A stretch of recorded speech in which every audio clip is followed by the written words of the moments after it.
Hey guys, it's Chibi. It's day 3 of E3. It is officially over. Hooray. Hooray!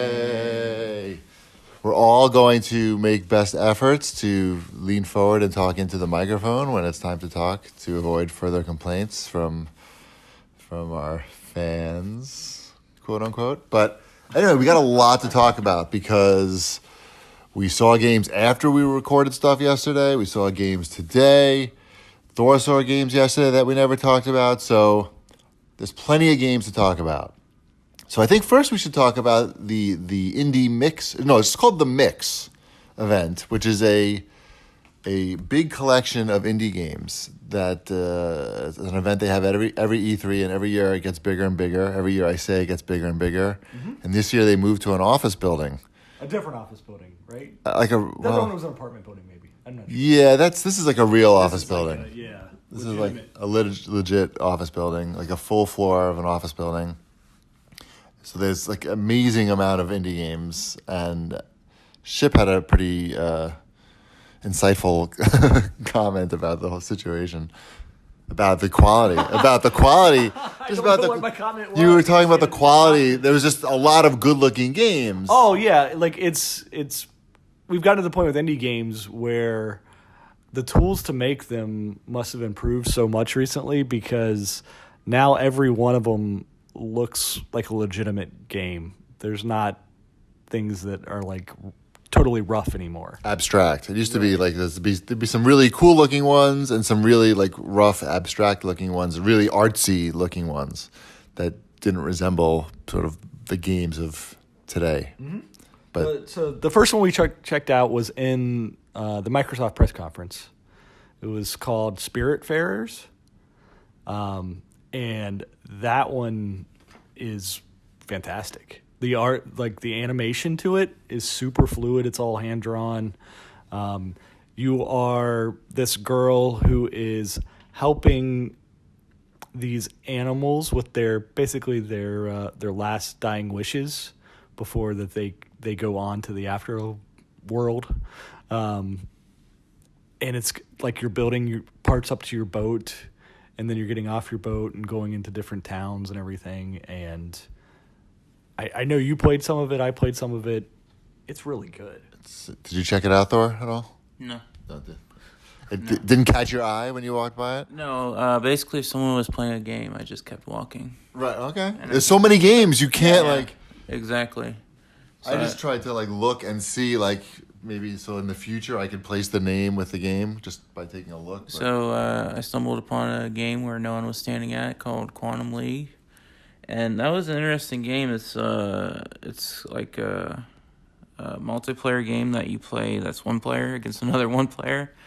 Basically, you go in and you have 15 seconds to go to a point and defend it.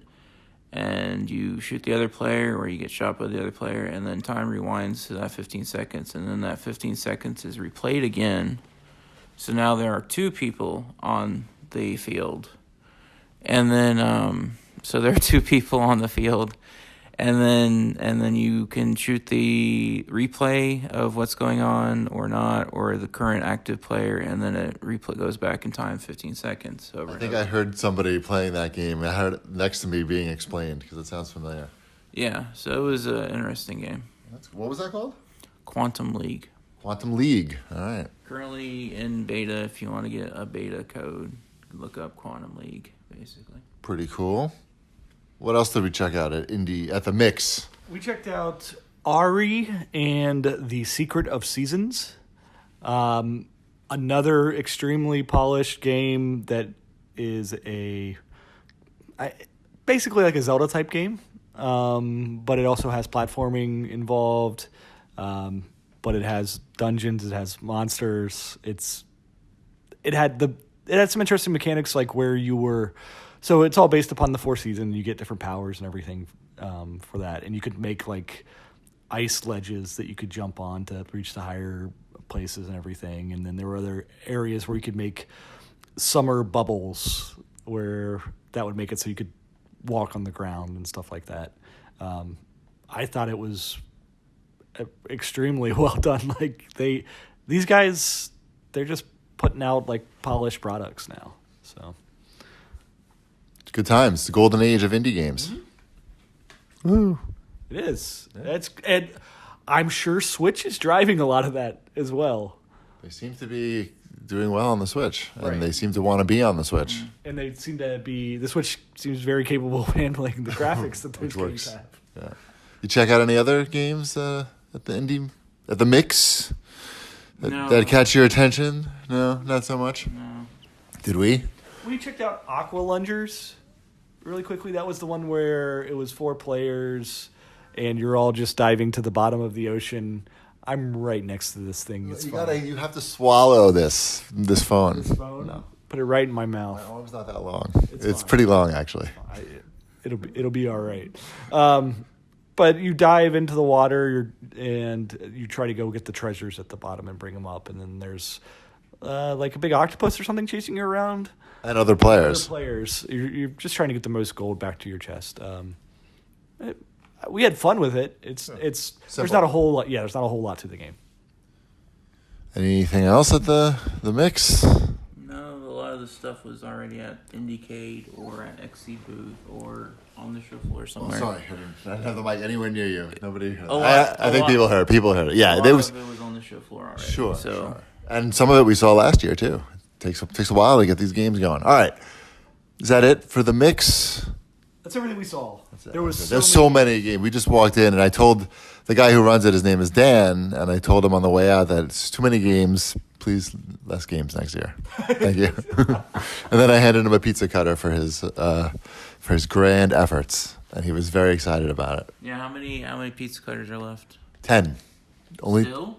10. Oh, well, we couldn't bring them into the show floor because of security. We lost 3 trying to bring them into security. Yeah. Yeah, so we're down 3, but I have to only 10, and I will. It just made them more rare. Exactly, they're more valuable now. They're more in Just demand. toss them in the garbage. You Yeah. didn't At hand sec- them to At anybody. security? Yeah. No, we Yeah. couldn't because everybody was going in. Who am I Oh, going to hand it okay. to? You know, Yeah. so it was. It's okay. Just like Chip says. It's going to be a documentary someday, like the ET cartridges that are in a dumpster somewhere. Somebody's going to find these 3 E3 pizza cutters. Here's what's going to happen. I have 10 left. That's not a lot. You're shipping 5 of them. Yeah, that's fine. Yeah. To win contest winners, marketing. That's fine. And then I have people that I'm going to present them to as presents, and who will be very excited. One of them is named as Wombat. I have several already given away to people in my mind, and I'm sure it's going to make them very happy, even though it's just a small gesture. But I definitely got $115 worth of marketing and pleasure out of it, for More sure. than that. You gotta pay for shipping. Those are cheap, though. Okay, what is it, $5 to ship each of those things? It's worth it. It was worth it. Money well spent. Everybody agrees, except for Thorban, shaking his head. You don't get it. We're on a different page on a few things. You didn't like the 4DX movie, and you don't like the E3 pizza cutters. It's okay. I get things for free on the show floor, and it goes bananas. I know. It's okay. It's not a competition. It's about feeling good. It's about feeling good and the E3 spirit and looking good. I can't do the looking good one, so I'm just going to stick with the feeling good and the E3 spirit. The spirit of E3. Speaking of free things that you got, Thor, you saw some games yesterday that had free things attached to them. Yeah. So I went and saw Zelda Link's Awakening first thing in the morning. Okay, now we need to hear the logistics of what it's like. How fast were you running to get to that? Just walking. Okay. How fast were other people running? How fast? Yes. They were pretty brisk, I guess. So I ended up waiting an hour, which is fine. Okay. That's not bad. I waited 50 minutes to play Ghost Recon, so I think you did pretty well. Okay. And when you're there, you get to look at the little dioramas and all that. There's and stuff going on. There's stuff going on. An hour, I think, is an acceptable amount of time. No question about it. Yeah. Yeah. And I played it, and it's exactly the same as the original game. To the point where I was playing it, and the lady's like, "Oh, you've played this before," and I was like, Shit. "Yeah, 20 years ago, huh? Because it's just, you go to the beach and get your sword, and then you go into the forest, and you find the witch, and then you go get the toadstool, and then come back to the witch. Don't spoil the game for her. Oh, I'm sorry. For the woman. I'm Yeah. And I got to the point where, like, I basically beat the demo, and the lady's like, you can't really go that much further in the game, but if you just want to run around until your 15 minutes are up. I'm like, no, I'm good. I'm done. Is there a keychain anywhere here? And, I've heard about a keychain. Yeah, I heard about There's a keychain, and she's like, oh, and she reached in her pouch, gave me my keychain, and I got out of there. She should have given you 2 for leaving the demo early. Yeah. To be honest, you're doing a service. Yeah. Thank you for your service. Yeah. All right, so And that's then, good. I went and saw Phantom Covert Ops, and that is a game where you ride in a kayak and shoot people. Oh, okay. And keep. This is a VR game. Yeah, A VR game. Well, hold on. You ride in a kayak and shoot people. So somebody else is doing the. Oh, you are doing the kayaking. Your that requires 2 hands though to do kayaking. Yeah. So how can you shoot people and kayak? Well, you stop kayaking and you whip out your gun and you start blasting people. It's the same way you drink a beer while you're kayaking. Got it. It's Well, not I've never happening done that. Enough to use your hand for something more fun. Oh, interesting. So what is that like? Very tiring. Because Kayaking is tiring. Yeah. For sure. Absolutely. so if you want, like there's a guy we know called Job, and he does a lot. Oh, he does that. He does VR. Yeah, of stuff. course. So if you want to lose some calories, get this game. Oh, you're telling Job to get this game, or Job is promoting this game? Anyone that wants to Got it. exercise while in VR. Yeah, our buddy Job lost a lot of weight doing VR, playing VR games, basically. Yeah. Cool. So, what was that called again? Phantom Covert Ops. What you think you'd put a reference to kayaking in there? So Kayak McShooty. right. But just so I know when it comes out. Okay. So that was cool. And then I saw Trine 4. Okay. And wow. Okay. and Trine 4 is more Trine. Is it gorgeous or? Yeah, it looks great. You have the 3 main characters, and you have your puzzle platform area, and then all of a sudden enemies show up, and you fight the enemies. Repeat, mix. All right. And then the part I played was a knight, and you basically learn the knight's mechanics, which were the shield bounces light or water or whatever you want to bounce off of, and he's heavy, so he can blast through walls and floors and stuff with his power. And it was funny near the end. There's a evil knight you fight, and all I had to do is like hit the knight a couple times, and then when he was about to swing, I step back 2 steps.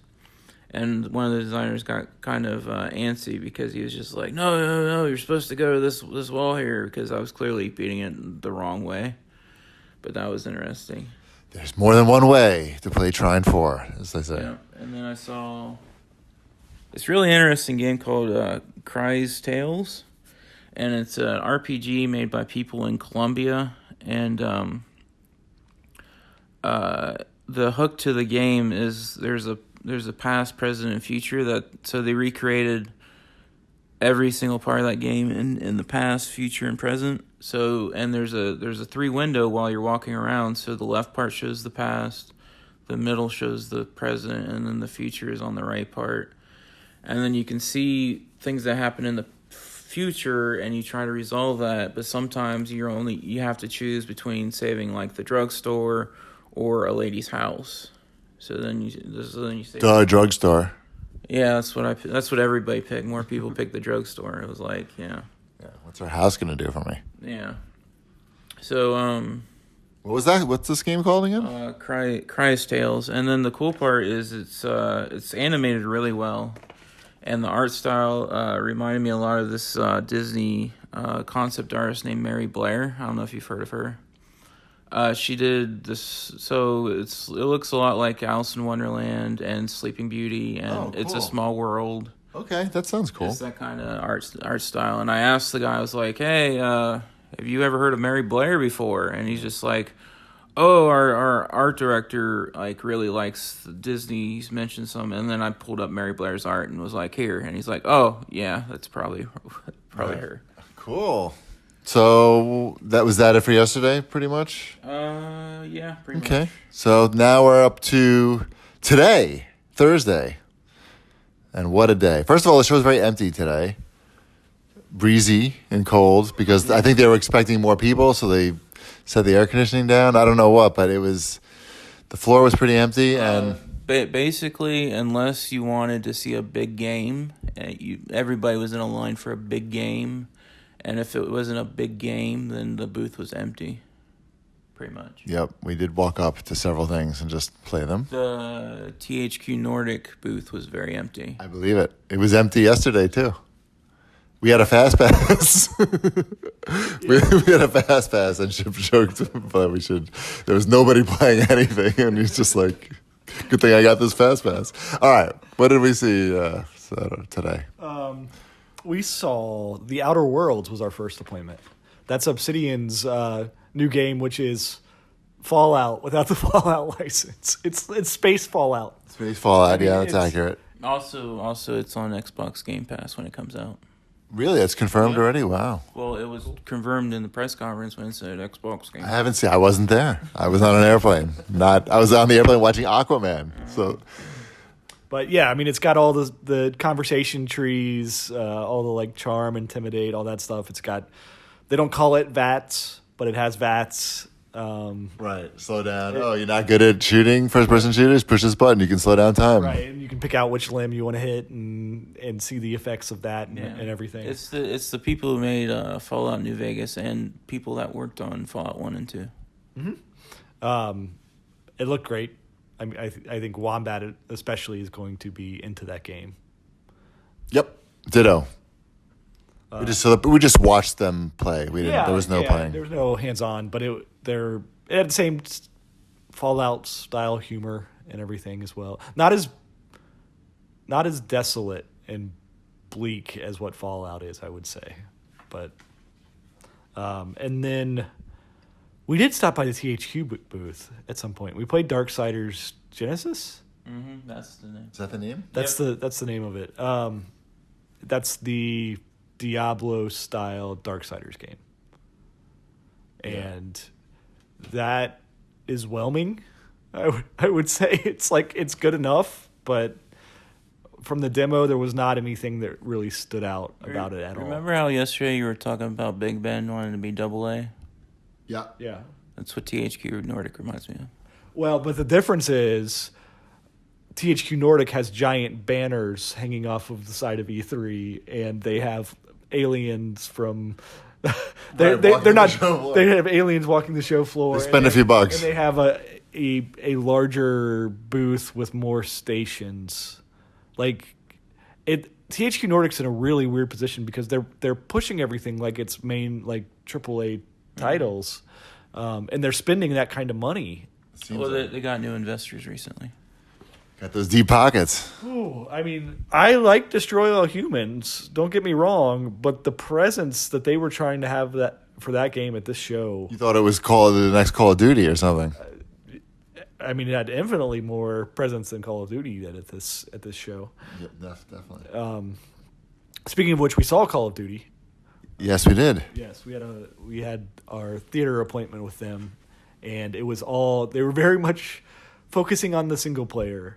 They had a little like video of their single player narrative writer and the director, maybe. Sure. Something. That game, what they've shown is very close quarters combat. You were basically going into a house, invading a house to take down a group of terrorists. Right. It was basically you getting Osama bin Laden, but more or less, but not really. But the graphics and animations are so realistic now that when people are getting murdered, I don't know if it's because the player models are bigger or it's just the animations are so good and so realistic that everybody sort of like gasped or giggled or laughed when people were like getting, they'd be shot and like mortally wounded but not dead, and then like when they put the like finishing bullet into them, it would just look so real. I think a big part of that too, though, like why it comes a little bit more shocking, is because they're taking out plain clothes people. Like they're not like fighting against other soldiers like all the other Call of Duty style games. Well, there's the no Russian thing, but yeah. that one's a little bit different because you were actually just killing civilians in that one. This is terrorists, but they're like at their house. Yeah, it's like imagine like a SWAT invasion with like the guys lined up and you're going in real slow and it's all night vision. It was really actually I thought it was really impressive, and it was a very quick demo, like 15 minutes. They just like showed this part of the game and said thanks for coming, and we got to see Stuttering Craig. He sat with us and watched it. All right, what else we got? We saw some of Desperados 3. That was the Western tactical game.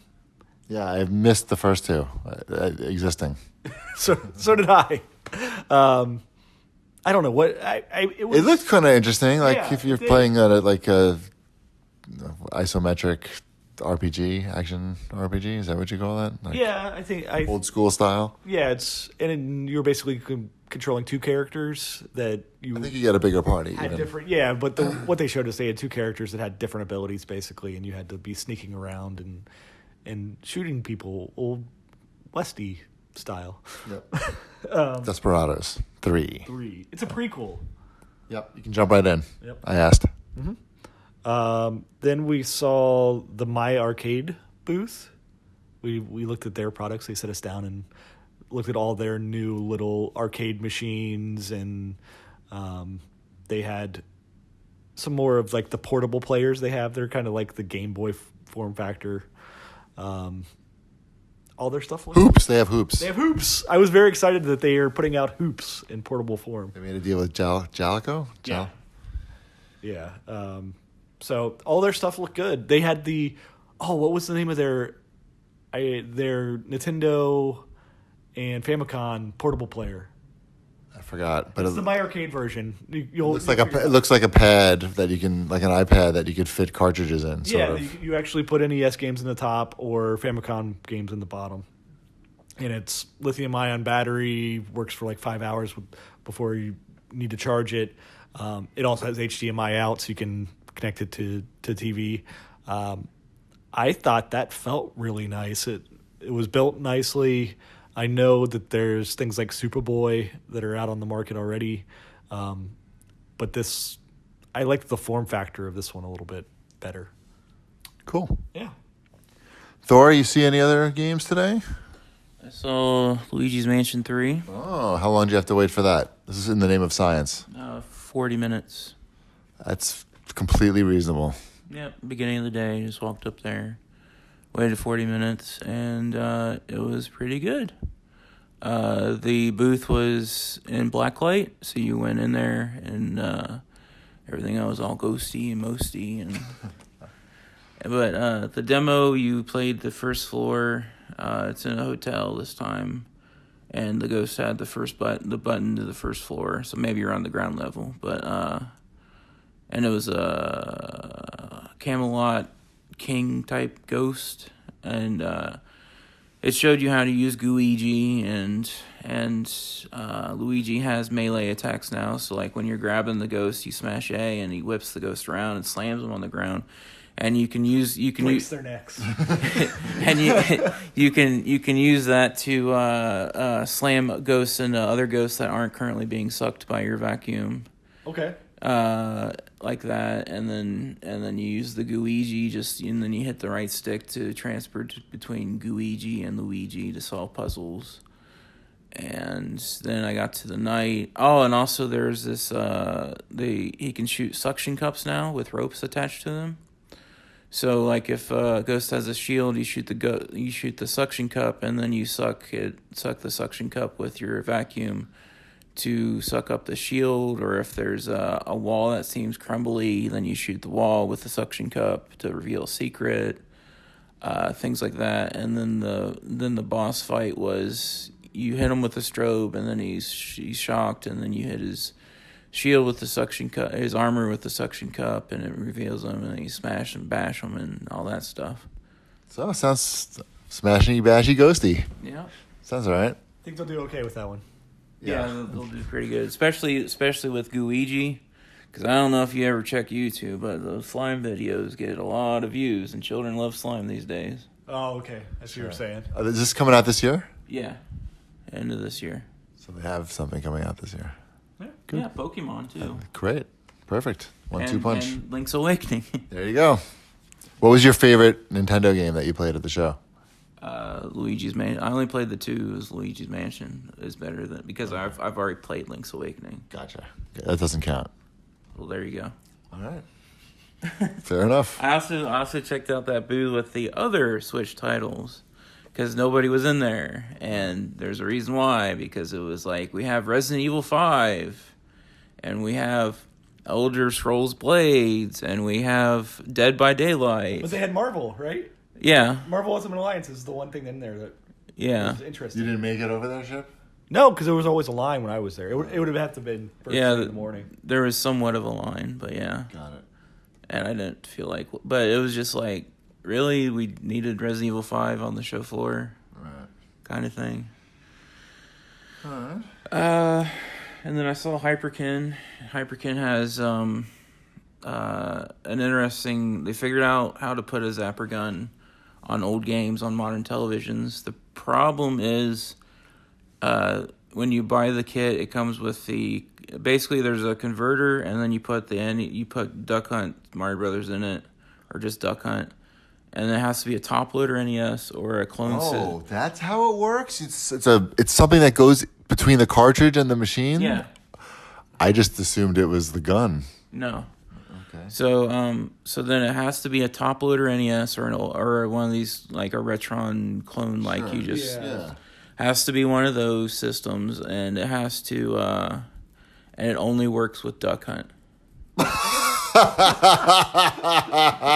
Why even make it? Like, what's the your audience is so narrow. It's just like at that point they're just like, fuck it. Like, I want this to exist for my own personal usage. And I'll make like 1,000 and bring it to E3, and maybe we could sell. So Are they planning to make it work with the other games?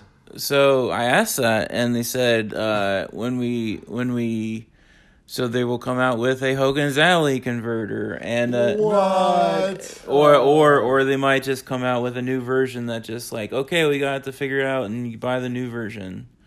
But right now it's $25. You get the zapper, you get the converter thing for $25, and you play Duck Hunt. Awesome. And just Duck Hunt. Right. That is the weirdest thing I've heard about it this E3. Maybe out of all the things, the weird things from this E3, that's right up there. They showed and then they had their HDMI cables, which are great, and a lot of people are interested, including me, because they're coming out with a game. They've just released their GameCube, SNES, N64 HDMI cable, so that's really convenient. It's only $30. Yeah, compared to other GameCube adapters out there. Sure. And There's a quality difference there. Yeah, there is. But it is a good value. Yeah. It's just Right. It's not for the discriminating person who's looking for an artisanal solution. Right. Yeah. Like Shipwreck. Yeah. But yeah, it's just $30, and they're coming out with the Sega Genesis 1, 2, and things like that. And they have Switch docks that are $40 that look like the old N64, fantastic colors. And that's about it that they showed. Oh, they also have a wireless N64 controller. It's like, who's buying this? And the memory card goes in the dongle, and then if you want, you can take a mini SD card and transfer all your old saves into a mini SD card with that. I might buy that. I had to see the reviews on it. Yeah. But Which is also good because a lot of those memory cards have watch batteries in them. Mm-hmm. So they'll eventually die, and then your save's gone. So if you want to preserve your save file from when you're 12, that'd be a good solution. He does. Shipwreck does. He's nodding his head. He's like, yeah, I do. What else did we see, Ship? we saw we went to Funcom to see the new Conan game. Sounds like a convention that's Yeah. more fun than E3. This was some of the most fun I had at E3, I think. Yeah. So the new Conan game, which we did not expect it to be this. Conan Chop Chop. Yeah, what kind of game, Thor, do you think is Conan? Oh, Chop? Oh, you know about it? I know. He knows. He knows everything. Sure. So it's a cooperative roguelike that is similar, like, to something. I don't know. It's cartoony. Stick figures. It was a reverse April Fool's joke. Right. Okay. They showed the trailer on April Fools and make people think it was an April Fool's joke. But Right. it's No, not. I like that. I like that. It's really good. It was fun. Yeah, it was a lot of fun. It's fun. The best part Kinda about like it. Castle Crashers type of fun. Yeah, I saw that vibe immediately. The great thing about it is because it's co-op. Like, if somebody's not so good, you can, pull them along, carry them. Right. Like And Shipwreck did for me. I think with a roguelike, that makes it a lot more fun because your whole party has to be out for everybody to lose everything. Now, like when you go down, your money goes everywhere, and I would pick it up, but then I would revive it. You're like Sonic the Hedgehog. Well, there's no way to give money back to other players. There's no way to trade money. If you go save them, you're going to pick up all their loot as you're trying to save them. Well, that's a good incentive to save someone because a lot of times people are dicks. Yeah, Yeah, and it's a good incentive to not die. Because they're like your lifeline because you don't want them to go down because if you go down, then it's over. It was really fun. It's procedurally generated or there's random dungeons, whatever, however you want to say it. That was a big surprise. It was. We played that for a good half hour. Easy. And then we also saw Moons of Madness, which is a first-person scary game in space. Yep. It was a little too scary for me. Right. The guy said during the demo, try not to push the 1, 2, 3, 4, 5 keys because you'll skip ahead to different parts of the demo. And I hit those keys like by accident like 3 times during the demo. I'm not good. Mm-hmm. The game was interesting. Yeah. I mean, I think it was a good game. It just is not the type of thing that I'm looking to relax with. Gotcha. We also checked out Re-Legend, which is another one of these very like impressive games with a small team that it's like Harvest Moon and Zelda and Pokemon and all of these things like together. Yeah, genre mashups are the big thing this year, I feel. And it has like 300 monsters to collect and raise, but it's real-time battles, so you're fighting alongside them. You can ride on top of them, which is really cute. But if they die in battle, they're gone. You've lost them. But there's dungeons, there's monsters, there's farming, there's fishing, there's fish racing. Gotta have fish racing. Okay, so that was Funcom, right? Oh well, No, that that was was a a different 505. Gotcha. But anything else you saw, Thor? I saw Super Crush KO. Okay. It's imagine Devil May Cry or Bayonetta in a 2D perspective, and it's not super fucking hard. Oh, that's cool. Yeah, so that was pretty cool. Basically, I asked him the story. The demo didn't really have the story. It was just like check out the gameplay, which is really good. So the story is aliens invaded Earth and they stole your cat. So you're this lady who wants her cat back. Oh, John Wick with aliens and cats. There you go. But like you slowly learn new moves, and there's 3 different bars. So then like you can punch everything until you feel, and then the punch fills up a meter for the better moves, and then things fill, and then your gun gradually refills itself. So then you have to keep doing like different combos and things to twist things up, and then you learn new moves, go on and repeat, new enemies show up, blah blah blah. But yeah, it's pretty good. What's the name of that? Super Crush KO. Super Crush KO. It's a game that's very forgettable. The name is very forgettable. Yeah. Generic sounding, but okay. It sounds like it was pretty cool.